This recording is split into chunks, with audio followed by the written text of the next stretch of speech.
오늘 함께 하나님의 말씀 창세기 22장 1절에서 13절까지 말씀입니다. 자연 성경으로 구약 28페이지쯤에 있습니다. 찾으셨으면 한 절씩 교독하고 마지막은 합독하겠습니다. 제가 먼저 1절 읽겠습니다. 그 일 후에 하나님이 아브라함을 시험하시려고 그를 부르시되 아브라함아 하시니 그가 이르되 내가 여기 있나이다.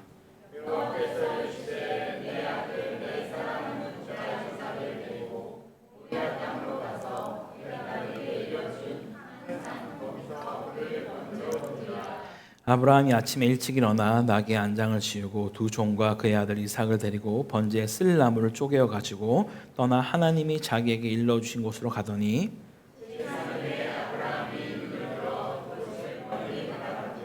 이 아브라함이 종들에게 이르되 너희는 나귀와 함께 여기서 기다리라. 내가 아이와 함께 저기에 가서 예배하고 우리가 너희에게로 돌아오리라 하고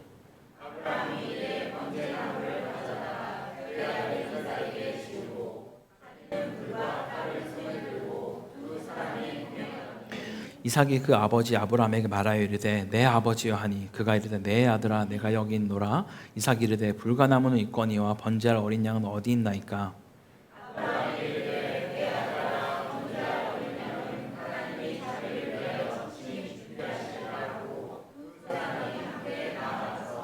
하나님이 그에게 일러주신 곳에 이른지라. 이에 아브라함이 그곳에 제단을 쌓고 나무를 버려놓고 그의 아들 이삭을 결박하여 제단 나무 위에 놓고 여호와의 사자가 하늘에서부터 그를 불러 이르시되 아브라함아 아브라함아 하시는지라. 아브라함이 이르되 내가 여기 있나이다 하매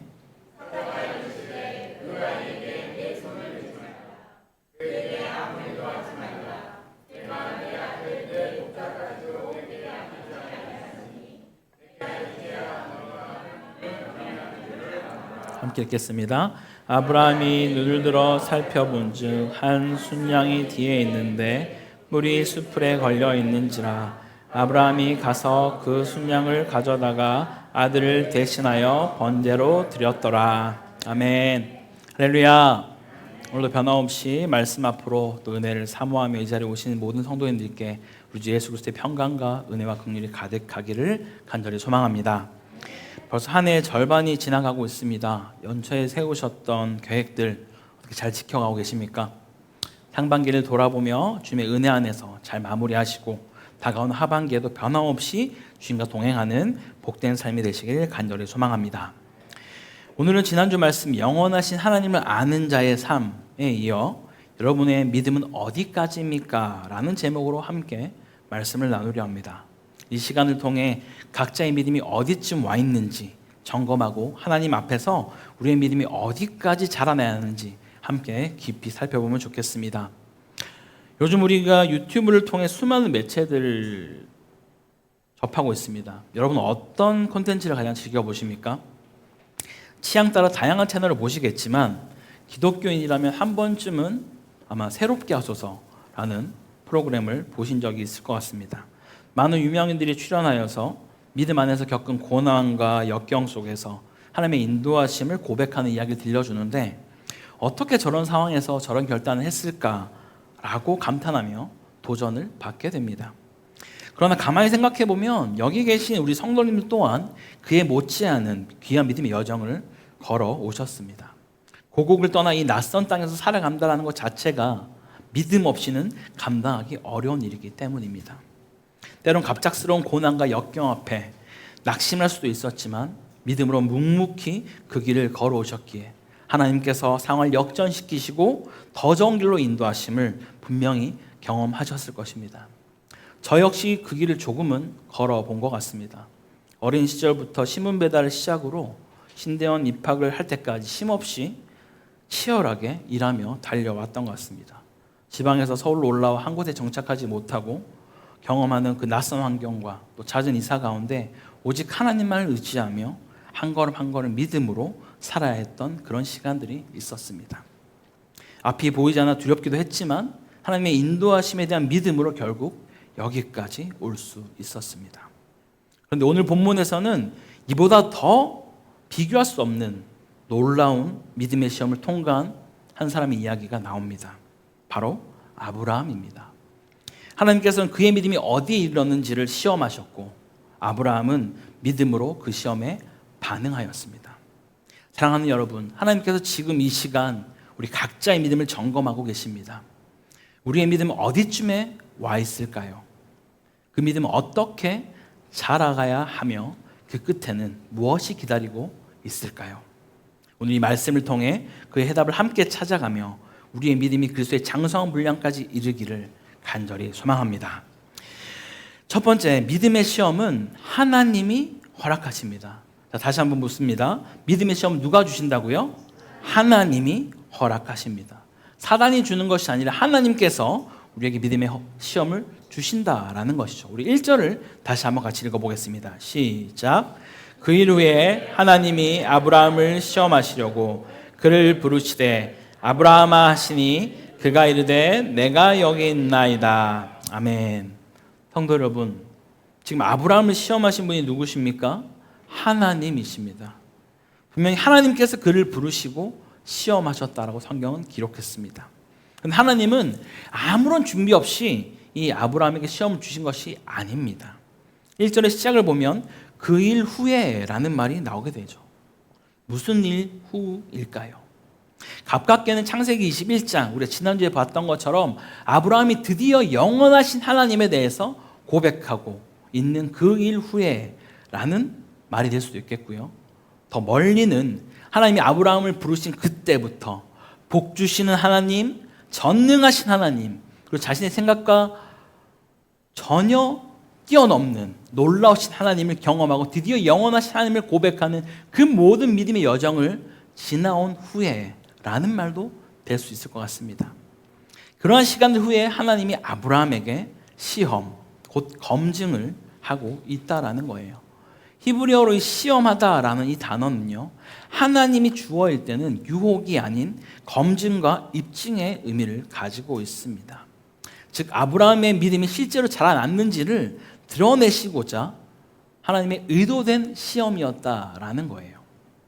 그리고 그 시험의 내용은 근데 정말 충격적입니다. 우리 2절을 함께 다시 읽어보겠습니다. 시작. 여호와께서 이르시되 내 아들 내 사랑하는 독자 이삭을 데리고 모리아 땅으로 가서 내가 내게 일러준 한 산 거기서 그를 번제로 드리라. 아멘. 여러분, 번제가 무엇이죠? 번제?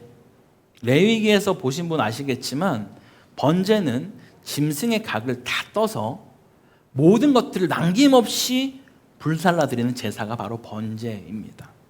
그때 당시 이방신들에게서 아주 많이 있었던 그 인신의 제사가 바로 있었는데 지금 하나님이 짐승이 아니라 이삭을 번제로 바치라고 아브라함에게 말하고 있다라는 거예요. 그냥 아들도 아니라 성경에서는 그의 가장 소중한 아들, 내 사랑하는 독자 이삭을 온전히 드리라 라고 말씀하는 것이죠. 3번이나 강조하는 그 이유는 그만큼 아브라함에게 있어서 이 이삭이 너무나 소중한 존재였다라는 것을 말해주고 있습니다. 눈에 넣어도 아프지 않을, 아마 대신 죽으라면 기꺼이 죽을 수 있을 만큼 이삭은 아브라함에게 소중했을 것입니다. 그런데 지금 하나님은 그 아들을 그냥 바치는 것도 모자라서 번제로 드리라고 지금 이야기하고 있습니다. 이것은 단순한 헌신이 아닙니다. 자기를 부인하고 하나님의 뜻에 순복하는 것을 지금 말씀하고 있다라는 거예요. 그렇다면 하나님 왜 이런 시험을 그에게 주신 것일까요? 우리가 뭔가 이 시험을 다가왔을 때 멋들어진 신앙 고백을 하는 그런 것들을 기대하셨을까요? 아닙니다. 하나님은 우리의 판단이나 감정보다 우리가 자아를 죽이고 하나님께 온전히 순종하기를 원하시는 것이죠. 그것이 바로 믿음의 본질이기 때문입니다. 근데 여기서 한 가지 더 주목할 것이 있습니다. 2절을 히브리어 원문으로 보게 되면요, 단순한 명령문이 아니라 원컨대라는 청유형의 표현이 들어가 있습니다.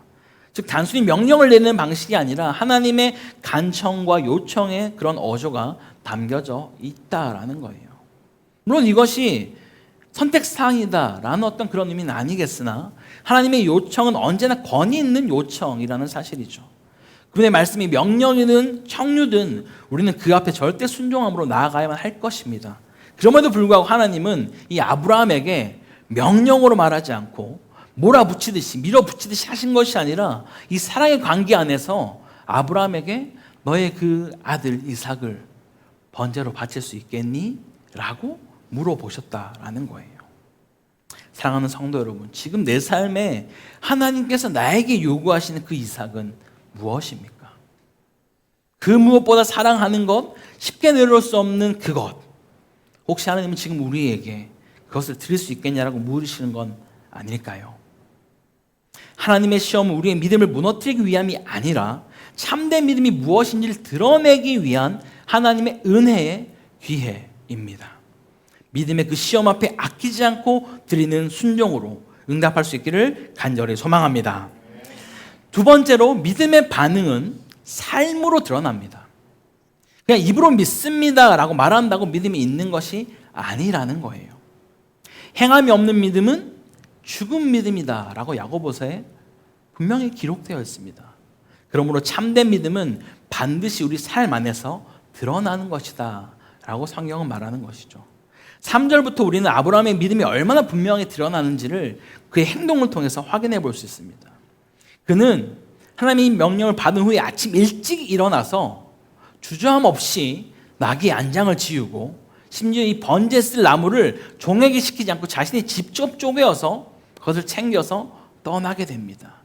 그 어떤 행동에서도 원문으로 봐도 그의 주저함이나 머뭇거림 없이 즉시 일들을 행하였다는 것을 우리는 확인할 수 있습니다. 이미 마음의 결단이 이루어진 사람이 보여주는 그런 순종인 것이죠. 믿음은 말로 끝나지 않습니다, 여러분. 믿음은 구체적인 행동과 헌신, 순종으로 드러나고 있다라는 거예요.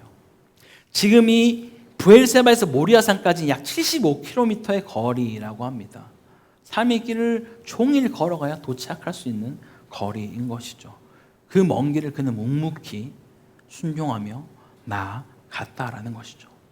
그리고 그 산이 보이는 곳에 이르러서 아브라함은 종들에게 이렇게 말하죠.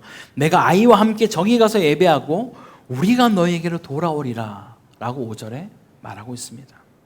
이 말이 어떤 말일까요, 여러분? 단순히 종들에게 하는 인사말일까요? 아닙니다. 아브라함은 분명히 이곳에서 종들에게 말하기를 지금 이삭을 번제로 드리러 올라가는 그런 상황입니다, 여러분. 그죠? 그렇다면 이삭을 번제로 드렸다면 돌아올 때 누가 돌아와야겠습니까? 아브라함이 혼자서 돌아와야만 합니다. 근데 분명히 5절에서 우리가 너희에게로 돌아오리라 라고 하는 것을 아브라함이 고백하고 있다는 거예요. 아브라함은 반드시 둘이 함께 돌아올 것을 그는 믿었다라는 것입니다. 그 믿음의 근거가 어디에 있는가를 봤더니 히브리서 11장 17절 19절은 이렇게 밝히고 있습니다. 우리 함께 같이 읽어보도록 하겠습니다. 시작. 아브라함은 시험을 받을 때에 그는 약속들을 받은 자로 돼 그 외아들을 드렸느니라. 그에게 이미 말씀하시기를 내 자손이라 칭할 자는 이삭으로 말미암으리라 하셨으니 그가 하나님이 능히 이삭을 죽은 자 가운데서 다시 살리실 줄로 생각한지라. 비유컨대 그를 죽은 자 가운데서 도로 받은 것이니라. 아멘. 아브라함은요, 여러분, 단순히 하나님이 이 이삭을 죽지 않게 하실 것이다 정도를 생각한 것이 아니에요. 내가 이 이삭을 칼로 찔러 죽여도, 각을 떠서 모든 것을 남김없이 태워드려도 이 이삭을 반드시 살려주실 것이다 라는 믿음이 있었기에 그는 이렇게 담대하게 행동을 할 수 있었다라는 것이죠. 그는 죽은 자 가운데 다시 살리신 하나님의 그 능력을 믿었다라는 것입니다. 이것이 바로 참된 신앙입니다. 하나님의 언약이 절대적으로 이루어진다는 그 확신이 있었기에 그는 이삭을 번제로 드릴지라도 하나님께서 다시 살려주실 것을 믿었다라는 것이죠. 이것이 바로 구약에 나오는 부활신앙이며 복음의 모형입니다. 아브라함 이삭의 번제 나무를 지우고 함께 산으로 올라갑니다. 어찌 보면 조금 잔인하죠. 이 자신을 태울 그 나무를 직접 지게 했다라는 거예요. 이것 또한 장차 그리스도께서 골고다의 언덕을 십자가 지고 올라가는 그 모습을 이삭을 통해 우리에게 보여주고 있다라는 것이죠. 그리고 드디어 이삭이 처음으로 이 3일의 시간 동안 아버지에게 처음으로 질문을 합니다. 뭐라 묻습니까? 아버지, 불과 나무는 있는데 번제할 어린 양은 도대체 어디에 있습니까? 라고 묻습니다. 그래서 아브라함은 믿음으로 이렇게 대답합니다. 하나님이 자기를 위하여 친히 어린 양을 준비하시리라. 이 말은 곧 하나님께서 친히 준비하신 그리스도, 참된 어린 양 예수께서 장차 십자가에서 죽으실 것을 보여주는 그러한 고백인 것이죠. 이제 제단을 쌓고 나무를 버려놓은 뒤에 아브라함 이삭을 결박하여서 그 위에 놓습니다. 여러분, 지금 이 장면이 좀 상상이 되십니까? 한번 잘 생각해 보십시오. 이삭이 아주 어린 어떤 아이라면 순순히 아버지가 묵는 것에 가만히 반항하지 않고 있을 수 있었겠지만, 이미 이 이삭은 자기를 불태울 나무를 지고 갈 만큼 아주 장성한 소년이었습니다. 학자들은 15세 이상이었을 것이다 라고 말을 하고 있어요. 아브라함은 반대로 115세 이상이 되는 할아버지라는 거예요. 근데 지금 자신의 번제를 드리려고 묶으려고 하는 그 상황에서 이삭이 못 떨쳐낼까요? 반대로 아버지를 묶을 수 있지 않겠습니까? 근데 그는 묵묵히 그 상황에서 그저 온전히 순종했다라는 거예요.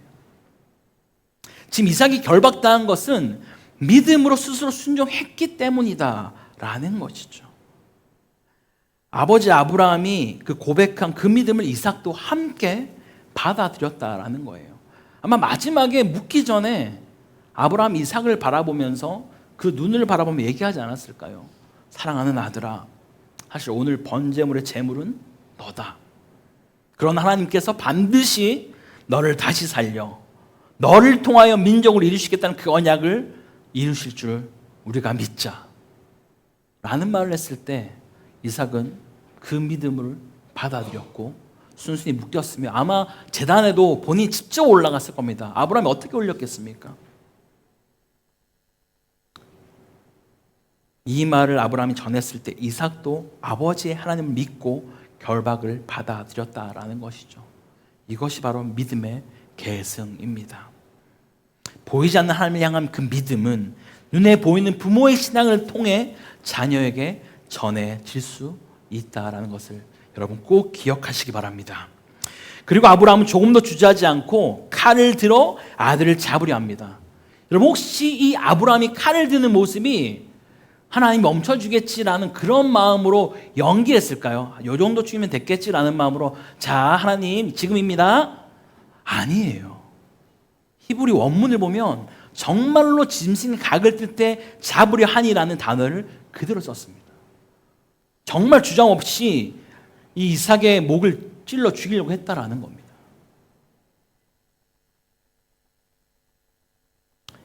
아브라함의 순종은 결코 중간에 타협함이 없었습니다. 멈추지 않았어요. 이 정도면 됐겠지라는 그런 자신의 생각으로 판단하지 않았습니다. 끝까지 마지막에 그 자리까지 그는 나아갔다라는 것이죠. 사랑하는 여러분, 하나님을 신뢰한다는 것은 내가 정한 한계까지만 믿는 것이 아닙니다. 하나님을 끝까지 의지하고 기대는 것이 바로 하나님을 신뢰하는 것이죠. 상황이 어떻게 흘러가든 결과가 내 뜻대로 되든 안 되든 전능하신 하나님, 언약을 이루시는 그 하나님을 끝까지 붙드는 것, 이것이 바로 우리가 보여야 할 믿음의 반응인 줄 믿습니다. 마지막으로 믿음의 반응 끝에는 하나님의 은혜가 있습니다. 사랑하는 성도 여러분, 믿음의 순종 끝에는 반드시 하나님의 은혜가 있음을 믿으십니까? 아브라함이 칼을 들었을 때 여호와의 사자가 하늘에서 급히 그를 불러 세웁니다. 아브라함아, 아브라함아. 두 번을 그렇게 다급히 막으시는 분은 그냥 천사가 아니라 여호와의 사자, 곧 성자 하나님이다 라는 것이죠. 그분은 아브라함에게 그 아이에게 손대지 말라, 아무 일도 하지 말라, 내가 내 아들 내 독자까지도 아끼지 아니하였으니 이제야 내가 하나님을 경외하는 줄을 아노라 라고 말씀하고 계시죠. 지금 이 고백은 물론 아브라함이 지금까지 자녀만큼은 계속해서 넘어졌죠. 이스마엘을 만들어내기도 하고 종을 삼으려고 하기도 했었고 조카를 삼으려고 했던 그런 많은 어떤 넘어짐 가운데 이제서야 정말 네가 나를 경외하는 줄 알겠다라는 그 마음도 있는 것과 동시에 하나님은 어쩌면 자기의 마음을 알아주는 자가 있기를 바랬을지도 모르겠어요. 이제 내가 너를 위해서 나의 독생자 예수 그리스도를 이렇게 제물로 드릴 건데 내 마음을 알아주는 이가 아무도 없는데 네가 내 마음을 알아주는구나 라는 마음으로 하나님 또한 이 사건을 우리에게 보여주신 것이죠. 그리고 놀랍게도 뒤편 수풀에 걸려있는 순양을 발견하게 됩니다. 하나님께서 친히 준비하신 그 제물이 드디어 드러나게 된 것이죠. 아브라함은 그 순양을 이삭 대신 번제로 드리며 하나님 앞에 온전한 믿음의 순종을 완성하게 되는 것이죠. 여러분, 이 장면에서 중요한 포인트가 하나 있습니다. 바로 그 순양이 걸려있는 숲을 곧 덤불에 걸려 있었다라는 사실이죠. 아브라함이 모리아산을 올라갈 때 얼마나 많은 덤불들을 지나왔겠습니까? 그것이 얼마나 그를 방해했겠습니까? 그 나무를 짚고 간 이삭은 또 얼마나 힘들었겠습니까? 근데 그렇게 나에게 마치 장애물이 되고 나를 괴롭게 하고 힘들게 했던 그 숯불 덤불이 마지막엔 하나님의 은혜의 방편의 도구가 되었다라는 것이죠. 때로는 여러분 우리의 인생에서 정말 짜증나고 힘들고 도무지 이해되지 않는 그런 덤불과 같은 상황들, 사건들, 사람들이 있지 않습니까? 그런 하나님은 그 덤불마저도 은혜의 수단으로 사용하고 계신다라는 거예요. 그 장애물 속에 하나님의 예비하심이 숨어 있는 줄 믿으시기 바랍니다. 사랑하는 쿠타키나발루 한인교회 성도 여러분, 오늘 말씀을 통해 여러분의 믿음의 현주소를 한번 확인해 보셨습니까? 아직도 마음속에 내려놓지 못한 나의 이삭이 있다면 오늘 이 시간 기꺼이 주 앞에 드리시길 바랍니다. 그리고 꼭 기억하십시오. 믿음의 순종에는 적당히가 없습니다. 끝까지 마지막까지 순종할 때 하나님께서 준비하신 예비하심과 축복이 우리 삶 가운데 임하시는 줄 믿습니다. 믿음의 반응 끝에는 반드시 하나님의 은혜가 있습니다. 그 은혜를 매 순간 누리며 살아가는 우리 모두가 되기를 주임으로 간절히 축원합니다. 우리 함께 말씀을 기억하며 같이 찬양을 우리 마음을 좀 고백하길 원합니다. 믿음이 없이는 라는 찬양인데요, 우리의 마음을 주님 앞에 고백하면서 같이 나아가겠습니다.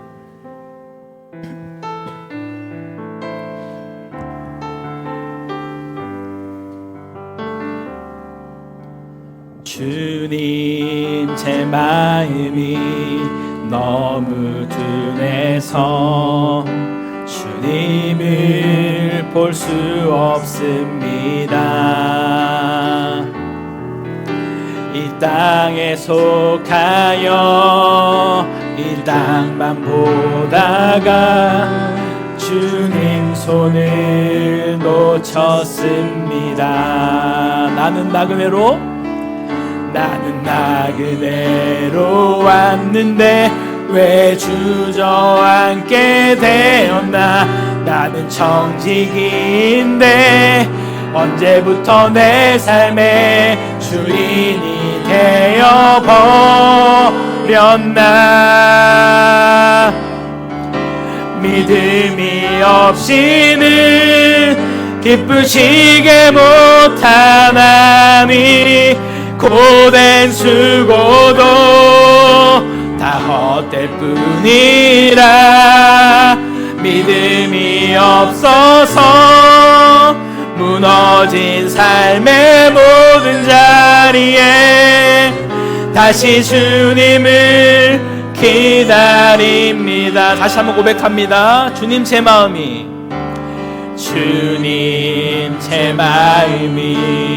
너무 둔해서 주님을 볼 수 없습니다. 이 땅에 속하여 이 땅만 보다가 주님 손을 놓쳤습니다. 나는 나그네로 왔는데 왜 주저앉게 되었나. 나는 청지기인데 언제부터 내 삶의 주인이 되어버렸나.